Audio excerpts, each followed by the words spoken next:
702. Health and wellness. August is Women's Month, a time to celebrate the achievements, strength and resilience of women across South Africa.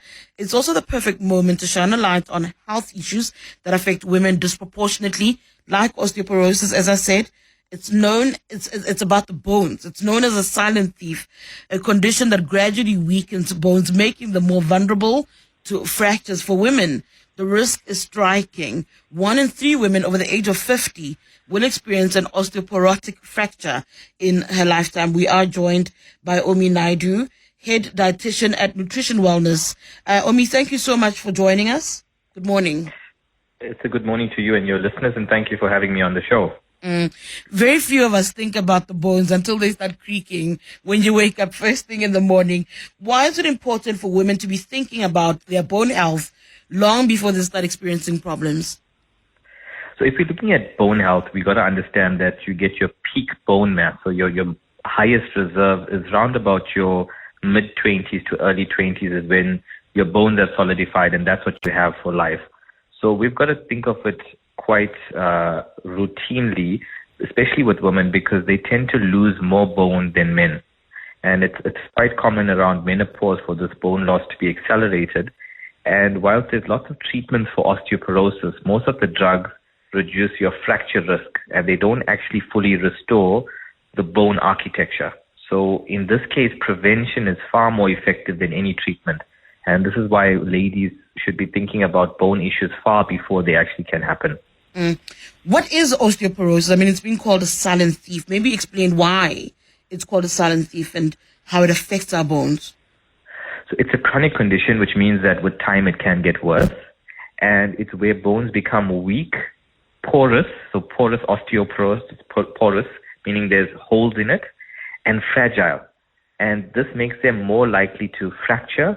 And even with minor falls or simple activities that you're doing day to day, you could end up with bone injuries. So just to know that it is a progressive condition unless you can try and modify it in terms of diet and lifestyle and strengthening and those type of things. Why are South African women, particularly those over the age of 50, more at higher risk? Yeah, so it's got to do with your vitamin D intake. So South Africans, often we see vitamin D intake quite low, as well as obesity does play a role because the higher your weight, the more pressure you're exerting on your skeletal system. So in that way, it can increase the risk of bone issues and bone weakening. And then the third element is calcium, which is a nutrient found in certain foods and drinks. And again, if certain women have, or certain cultures have a very low calcium intake. What are the top 3 nutrients that we require for strong bones? I think you mentioned calcium a little bit. I imagine it's also one of them. And what would they be and why? Okay, so the 3 are definitely calcium, as I mentioned. It's basically a primary mineral that's in your bone structure, and it's critical for the bone strength as well as the bone density too, so making the bone quite full and firm. And then vitamin D, as I mentioned also, that basically helps the body to absorb calcium and also supports bone mineralization. And then the third one would definitely be protein. These provide a structural matrix for the bone, as well as supports muscle strength to protect the bones from falls. So the 3 elements, they are calcium, vitamin D, and protein, which play a fundamental role in bone health. You said earlier that the peak, for women as far as their bone health is concerned, is around their 20s. Is there a make or break age? Is it too late to try to start focusing in your 40s, in your 30s, if you're at high risk in your 50s? Look, I think the peak bone mass is going to be around about your 20s. But if you think of the slope, you can reduce the angle of the slope by the activities that you do, meaning that you can lose your bone mass quicker and your bone can become weakened by 40, or the activities or the interventions that you do to support your bone health can help for a more gradual curve, where by 60 or so you actually start to have some bone issues, if any. But I think the make or break age would definitely be by at least 40, putting in some good measures to make sure your calcium intake is good, your vitamin D, as well as your protein intake. And the activities, you just mentioned activities there as well. What kind of activities would you say people need to focus on in order to try and manage that slope towards the risk, but also to try and provide support and ensure that they protect themselves?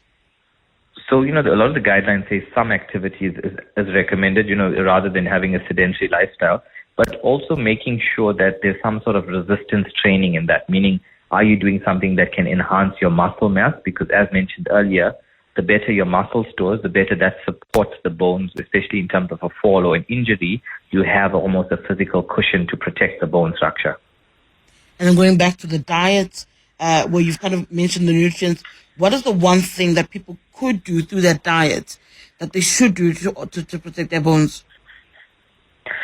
So, there's a couple of things, and I think the main thing is incorporating dairy products. I think everybody knows this, but incorporating dairy products or calcium-rich foods will definitely help to strengthen the bones. And it's not just dairy, it's also fortified cereals and other items that can definitely help to increase their calcium intake.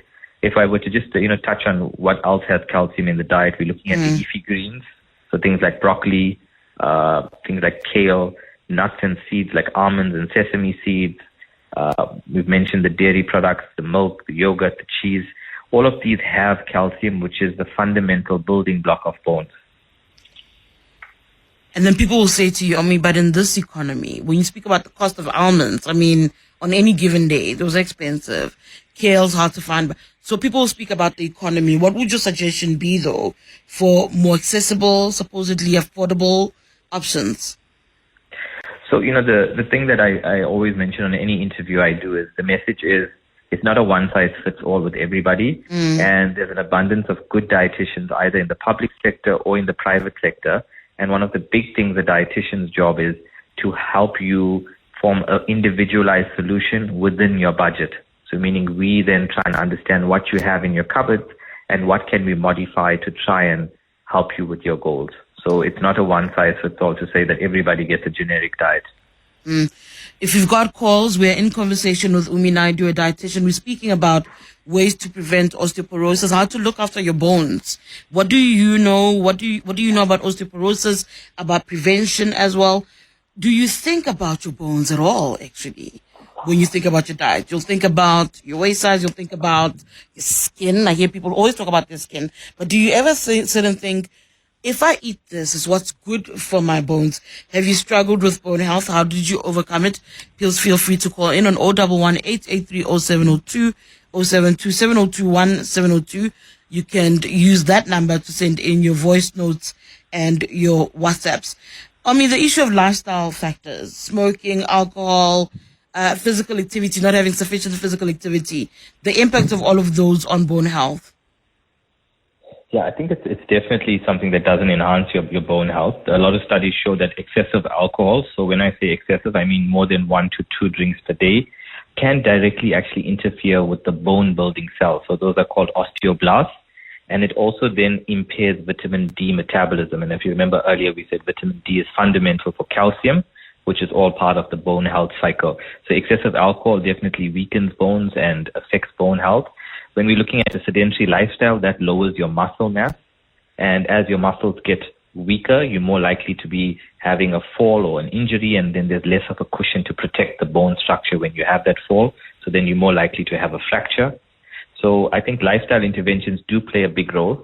We also see that the Western diet, so all of us these days are on fast foods and convenience foods, and these often have excessive salt or sodium in it. So those are processed foods, chips, fast foods. And all of these increase calcium loss in our urine. And over the years, this then accelerates that bone loss we were talking about. So just to reiterate, excessive sodium or salt increases calcium to be lost through the urine. And over the years, this then starts to affect your bone mass. And in practical terms, it's a busy day, you work really hard, difficult hours. What can one put together, snack ideas, meal ideas that will help support bone health? What should people be thinking as they prep for the day ahead with their bones well-being in mind? Yeah, so I think the easiest way, it's difficult to give a proper diet over an interview, but the easiest or the most simplistic analogy we use is something called the food plate model. And this is where you simply visualize your plate, and half of your plate should be vegetables or salad.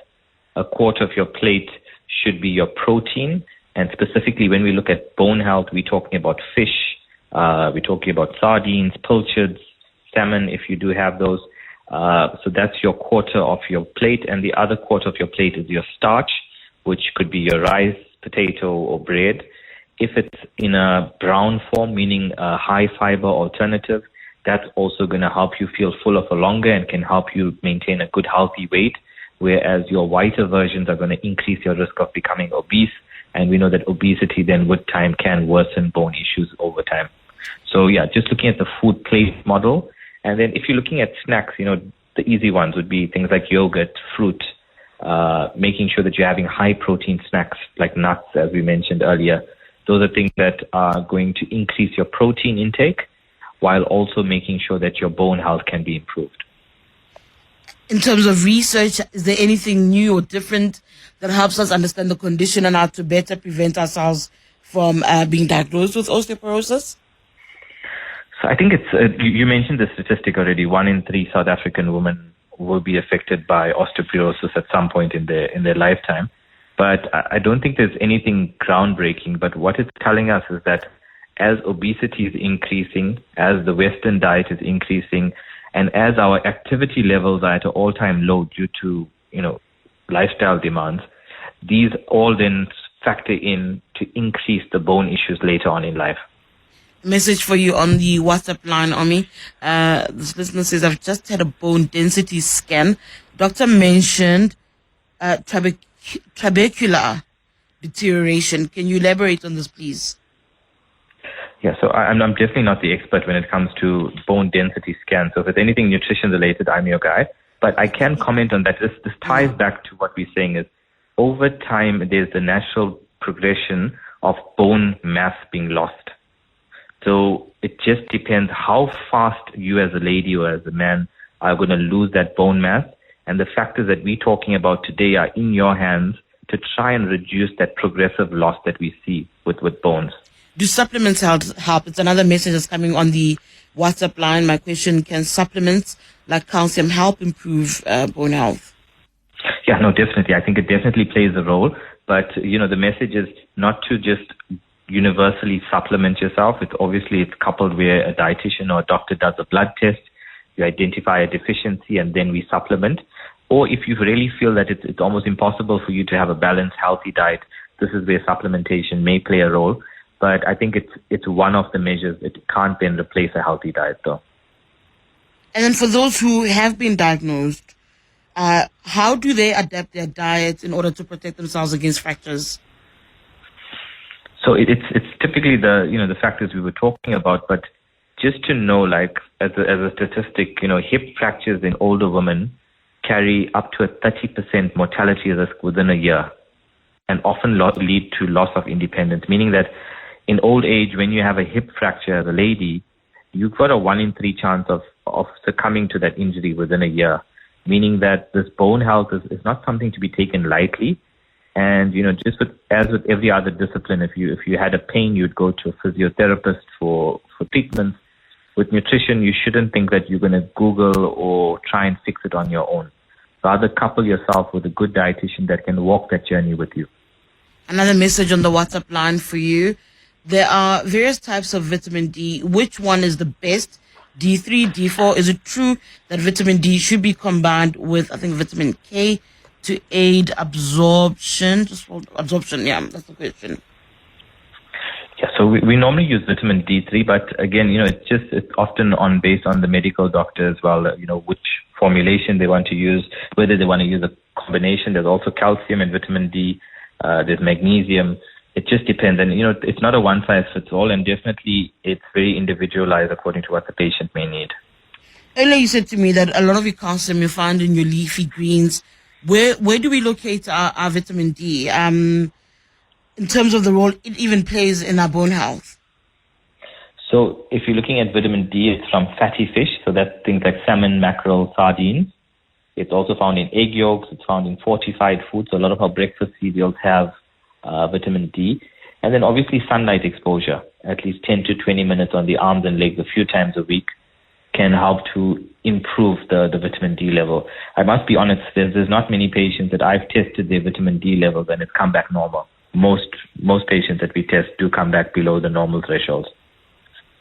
Oh, that's interesting. And then just to wrap up again, I'm going to go back to what you were giving us in terms of advice, what kind of foods that we need to look at and activities that we need to consider in order to try and, one, improve our bone health and to maintain it, to make sure that that slope that you mentioned doesn't deteriorate even further.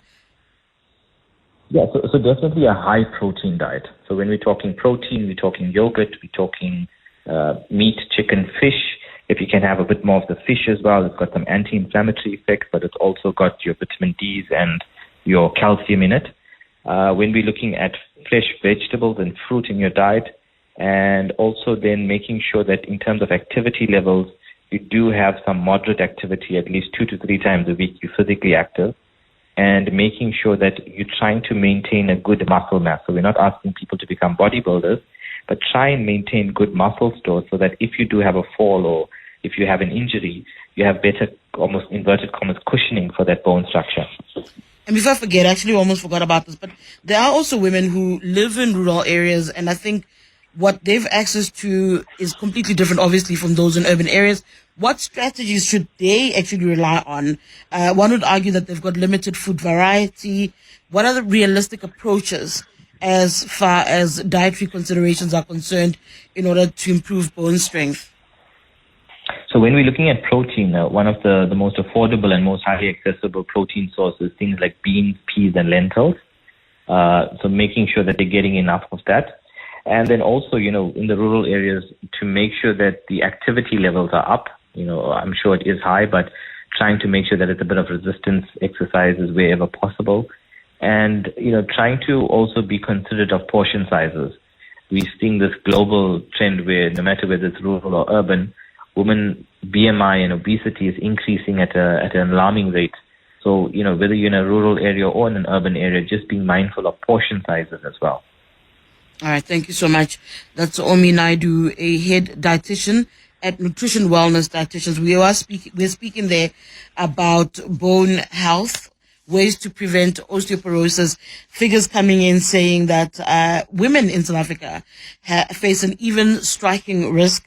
1 in 3 over the age of 50 will experience an osteoporotic fracture in their lifetimes. And even though age, genetics, and the likes all play their part, diet remains a powerful tool in prevention. Spoke there about leafy greens and the importance of increasing your calcium intake.